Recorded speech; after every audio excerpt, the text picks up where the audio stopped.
everyone, Miss Kayla here, and I have some holiday books to share with you. This is one of my favorites. It was one of my personal childhood books. It's very well loved, and it's called "'Twas the Night Before Christmas."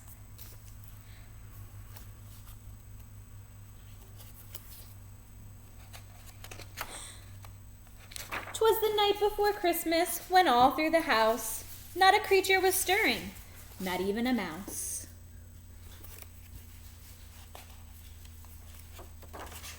The stockings were hung by the chimney with care, in hopes that St. Nicholas soon would be there.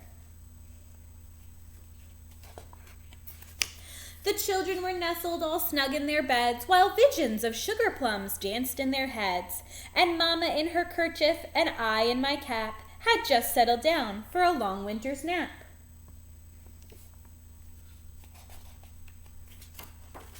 When out on the lawn there arose such a clatter, I sprang from my bed to see what was the matter. Away to the window I flew like a flash. I tore open the shutters and threw up the sash.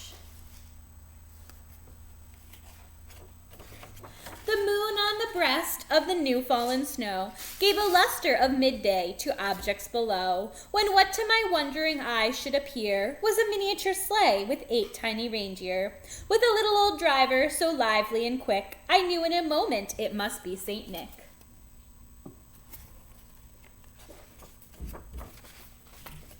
More rapid than either eagles, his coursers they came, and he whistled and shouted and called them by name. Now Dasher, now Dancer, now Prancer and Vixen, on Comet, on Cupid, on Donner, on Blitzen, to the top of the porch, to the top of the wall. Now dash away all.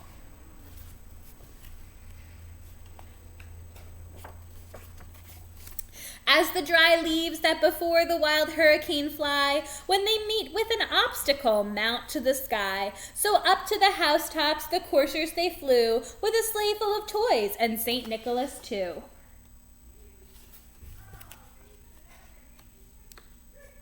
Come on, little page, you can do it. And then in a twinkle I heard on the roof the prancing and pawing of each little hoof.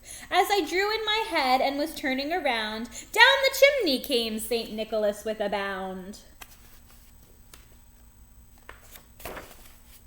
He was dressed all in fur from his head to his foot, and his clothes were all tarnished with ashes and soot. A bundle of toys he had flung on his back, and he looked like a peddler just opening his pack.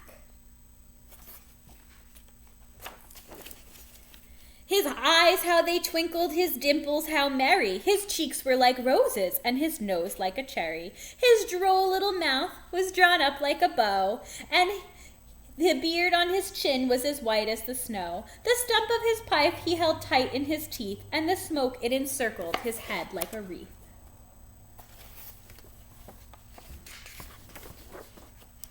He had a broad face and a round little belly that shook when he laughed like a bowl full of jelly. Ho, ho, ho, ho, ho. He was chubby and plump, a right jolly old elf, and I laughed when I saw him in spite of myself. A wink of his eye and a twist of his head soon gave me to know I had nothing to dread. He spoke not a word, but went straight to his work, and he filled all the stockings and turned with a jerk. And laying his finger aside of his nose, he gave a nod, and up the chimney he rose. He sprang to his sleigh, to his team gave a whistle, and away they all flew like a down on a thistle. But I heard as he exclaimed, as he drove out of sight, "Happy Christmas to all, and to all a good night." The end. And in case anyone was wondering, the copyright on this book is 1950. Hope you enjoyed that. It's one of my personal favorites.